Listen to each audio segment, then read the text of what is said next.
Konon, pertempuran sengit antara patih kerajaan Majapahit Gajah Mada melawan patih kerajaan Bali Kebo Iwa melahirkan Sumpah Serapah.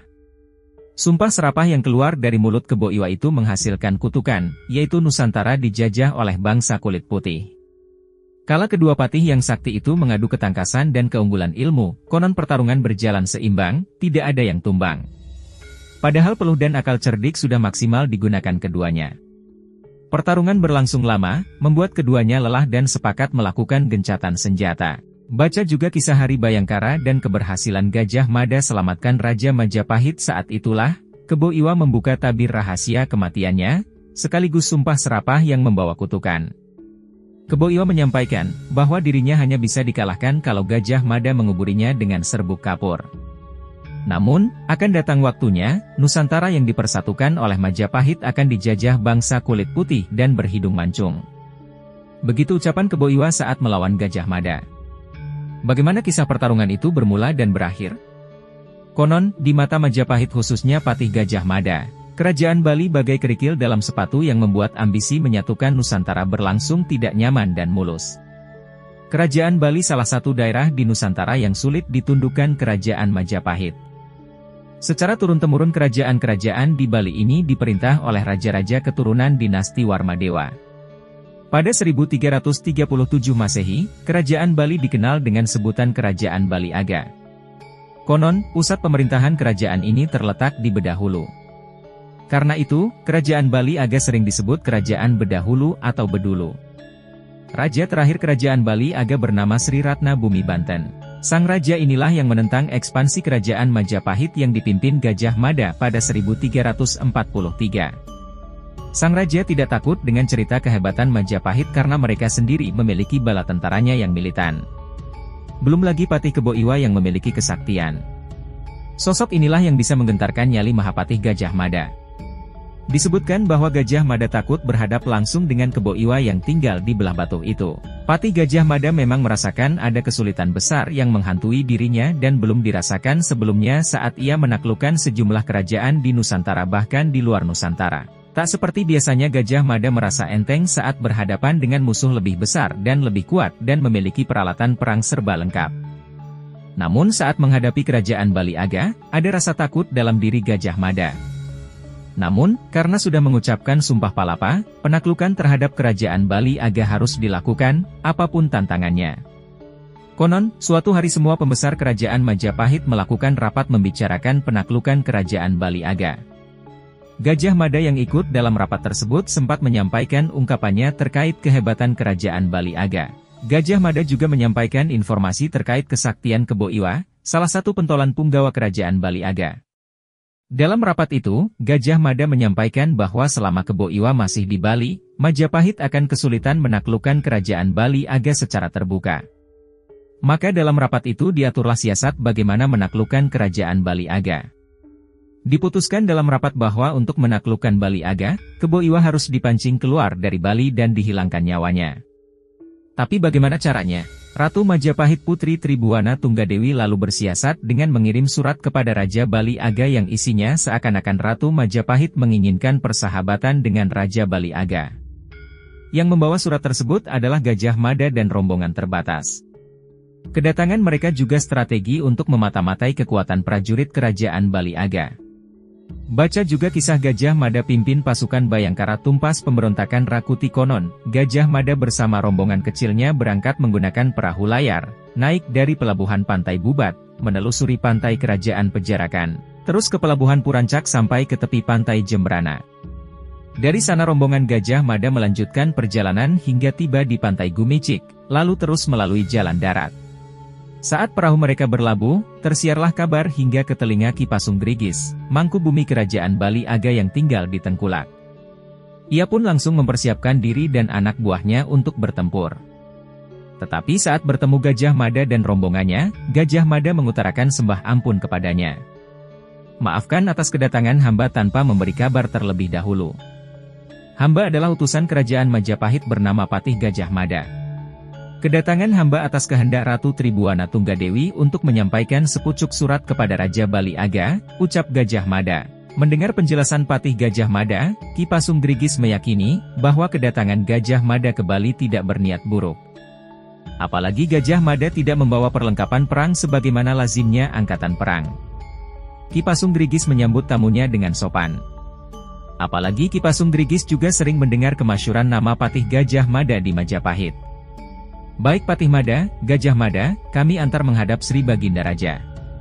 Tetapi alangkah baiknya jika Patih Mada beserta rombongan beristirahat sejenak," balas Ki Pasung Grigis. Selanjutnya, kedua rombongan mengarah ke kediaman Kebo Iwa. Setelah mengantar rombongan Gajah Mada ke kediaman Kebo Iwa, Ki Pasung Grigis langsung menuju ke pusat kerajaan Bali Aga untuk memberitahukan perihal kedatangan Gajah Mada pada Raja Bali Aga. Ki Pasung Grigis melaporkan kedatangan Patih Mada sebagai utusan Ratu Majapahit kepada Raja Bali Aga. Mendengar penjelasan secara terperinci, maka Maharaja Sri Ratna Bumi Banten memerintahkan kepada Ki Pasung Grigis untuk mengantar tamunya ke Bedahulu, pusat pemerintahan kerajaan Bali Aga. Berangkatlah Ki Pasung Grigis untuk membawa rombongan Gajah Mada menghadap Sri Ratna Bumi Banten. Setibanya di hadapan raja, semua rombongan Patih Gajah Mada menunduk. Mereka berjalan membungkuk, tanda penghormatan. Melihat itu, maka Raja Bali pun menghormatinya. Gajah Mada dipanggil untuk mendekat. "Hai Patih Mada, Gajah Mada, kemarilah mendekat padaku, berita apa yang kau bawa untukku? Ceritakanlah, jangan engkau merasa sungkan," perintah Raja Bali Aga. Patih Mada pun menghaturkan sembah kepada Sri Baginda Raja Bali. "Ampun Paduka Tuanku, hamba datang diutus oleh Paduka Tuanku Putri Ratu Majapahit untuk menghadap Tuanku Raja, mempersembahkan sepucuk surat.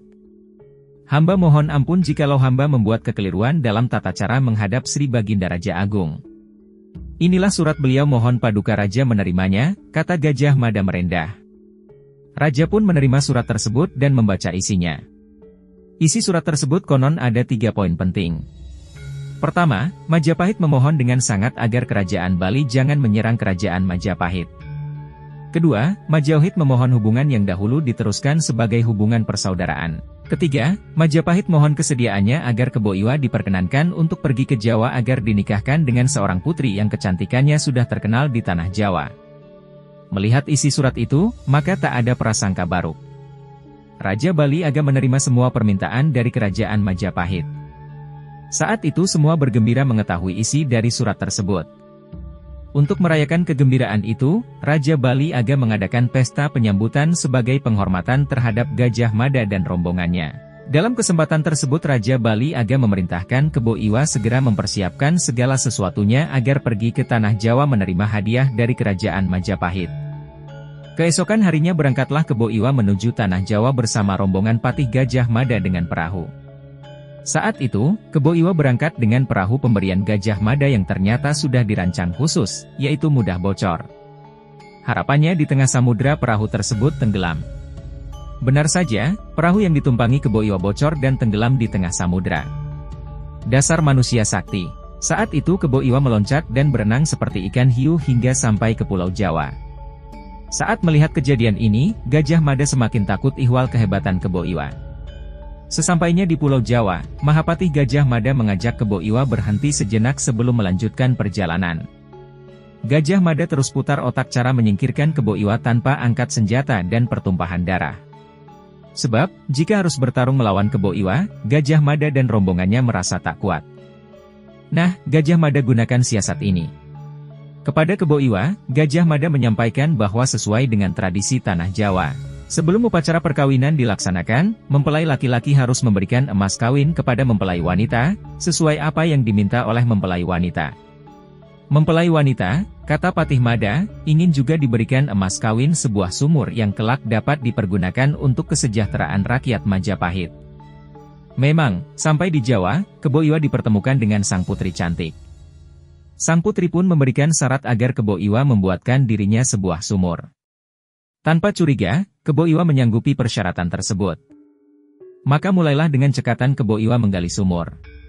Namun, ketika dirasa cukup dalam, tiba-tiba Gajah Mada memerintahkan pasukannya untuk menimbun Kebo Iwa yang ketika itu masih berada di dasar sumur dengan batu dan tanah hingga Kebo Iwa terkubur. Tetapi lagi-lagi berkat kesaktiannya, Kebo Iwa tidak mati. Dia bahkan mampu keluar dari dasar sumur dengan keadaan segar bugar. Saat itulah, Kebo Iwa menyadari niat busuk Gajah Mada. Ia pun sangat marah dengan kelicikan Gajah Mada dan langsung mencari Patih Gajah Mada. Konon menurut petunjuk Niskala Kebo Iwa, saat itu Kebo Iwa naik ke atas dari dalam sumur mencari Gajah Mada hingga ke Gunung Wilis, tepatnya di Dusun Wisata Besuki, Desa Jugo, Kecamatan Mojo, Kediri, Jawa Timur. Pertempuran sangat seru dan berimbang antara Kebo Iwa dan Gajah Mada berlangsung lama sekali tanpa ada yang menang dan kalah. Dalam pertarungan itu, Kebo Iwa sempat menanyakan alasan seorang patih dari kerajaan yang besar berlaku licik dan tidak pantas dilakukan oleh seorang yang mengaku sebagai